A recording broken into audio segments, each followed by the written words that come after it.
How many survivors of Flight 815 does it take to screw in a light bulb? All of them.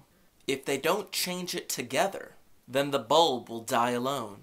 This is Lost Thoughts for episode 5 entitled, This Place is Death. Which place is death? Whose death? This week we'll try to see if Ben can die. Figure out that messing with Smokey will cost us an arm and a leg. Well, an arm. And we'll make a deposit at the Lost Blood Bank. Let's get started. First of all, I have a gift for all of you guys who watch my Lost Thoughts on a regular basis. I really do appreciate my fans, and I hope that we can keep my numbers going up. Speaking of numbers, my gift to you, Theory of the Week.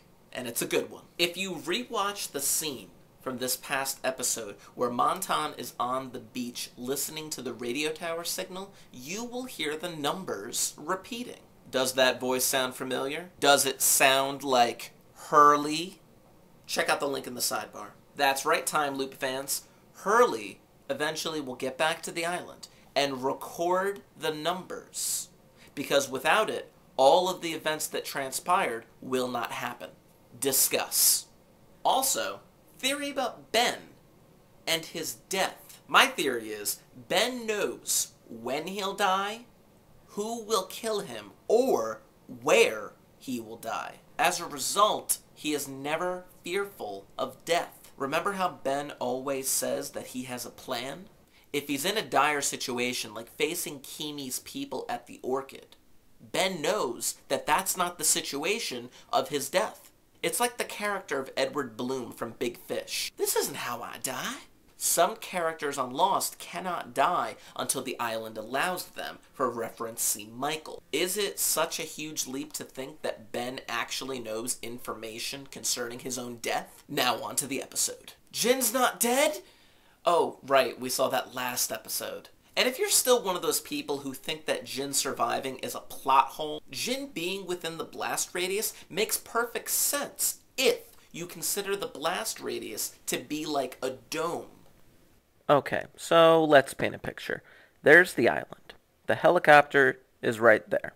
Jin is in the water somewhere below the helicopter. Now, if we imagine the blast radius to be a dome, Jin is in the blast radius, the helicopter is not. Oh no, I'm floating through time.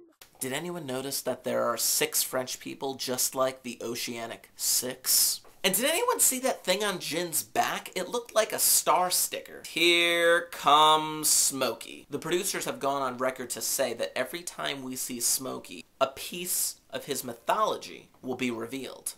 Montan is kind of a jerk, and I'm kind of glad they painted him this way because of what happens next. Finally, Montan's arm. It's amazing to think that an offhand remark in Season 1 by Danielle would set up such a crusade for the fans to want to know what the heck happened to Montan's arm. And I'm really happy with the way that they chose to display it. Ripped out of the socket. And somehow he's still alive? Oh, he's hurt. Like, that's the understatement of the year. So this is how Danielle avoided getting sick. She was the only one who didn't go into that temple. But the question remains, what happened inside of the temple? The hieroglyphics point to that it's Smokey's lair or home. So Smokey lives in a temple? How did Robert know that the smoke monster was a security system guarding that place?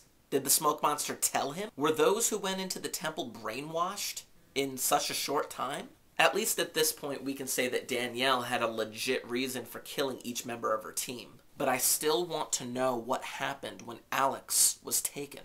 Ladies and gentlemen, this is Lost History. This is the first time that Jin and Locke have a speaking scene together.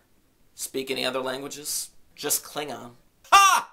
Why does Charlotte revert to Korean after having her time jump flip out? This place is death. The way she said that seemed a little overdramatic, don't you think? Now I'm back to hating Charlotte again. You said we'd be there in 30 minutes. I didn't account for traffic. I'm gonna go out and say I will thank him. I thank Michael Emerson for being a fantastic actor. Charlotte's really losing it. I love Geronimo Jackson. Are you kidding me? When is she? Just had to say something, didn't you? We were all thinking it and Sawyer said it. Thank you, Josh Holloway, for being the voice of the fan. Going back to Charlotte, Is she just remembering the island now because of a repressed memory? Or because she's finally admitting it? She does admit to growing up on the island. And then the scary man told her to leave. Who is that scary man? Daniel. Dun dun dun! When Daniel assimilates himself into the Dharma Initiative, possibly he tells a young Charlotte not to return to the island. Charlotte said that she left with her mother, leaving her father behind. So the question is, who are her parents? My money is on Annie and Ben. Remember, Annie and Ben met as kids, and they seem to have a very close relationship. Later on, when we see Ben initiate the purge of the Dharma Initiative, there is no mention of Annie. Our assumption is that Annie somehow left the island. Locke going down into that well is very reminiscent of Kate going down into the hatch in season 2. I know that with me hating Charlotte, I should be happy that she died, but I love Daniel. So, my love for Daniel wins out. Oh my gosh, is that Locke's bone sticking out of his leg? There's so many body parts in this episode. Did Ben really screw Locke up by moving the island for him? According to the island Christian shepherd, Locke was to be the one to get the Oceanic Six together with Eloise Hawking. But now Ben is the one who was doing that. I really look forward to a scene where Ben and Locke actually talk off of the island. That would really clear a lot of things up. For example, did Locke really give Ben Jin's wedding ring? Say hello to my son? Was it a joke, or was he for real? Or does the island Christian shepherd still have these fond memories? It's obvious that he retains memories. But why should he care if Locke says hello to Jack for him? Wait, so the island was time jumping because the donkey wheel was misaligned? Okay, this episode confirmed that Eloise Hawking is none other than Daniel's mother. And being a part of the Lost community, and knowing that that reveal was coming, didn't really make it too much of a shock for us. But it sure is shocking for Desmond. I wonder how that conversation will go between Desmond and Miss Hawking. Let's get started. With what? This episode finally got us to the Orchid, finally got Locke off of the island, but we still don't have the Oceanic Six together. And now it's time for message board chatter.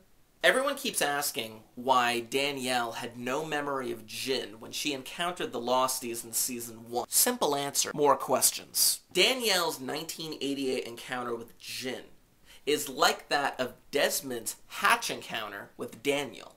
Desmond didn't have a recollection of that memory until he was 3 years off of the island. If Danielle were still alive, maybe she would just be getting that memory of Jin. Although being on the island all that time, wouldn't her memories just be instant? I don't know. Anyone have an explanation? With the time loop theory gaining more and more evidence, people on the message boards are trying to figure out what events could loop back into each other.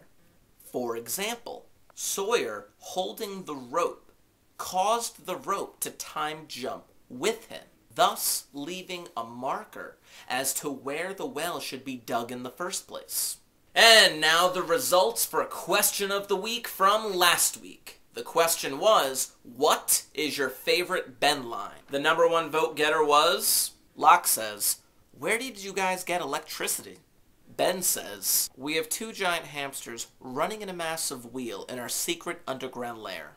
And now, ladies and gentlemen, video of the week. The clip comes from College Humor, who did an awesome parody of Sayid doing stand-up comedy on the island. Check the link. My question of the week for this week is more of a challenge. Are you up for it? Leave a comment below for your best Lost joke.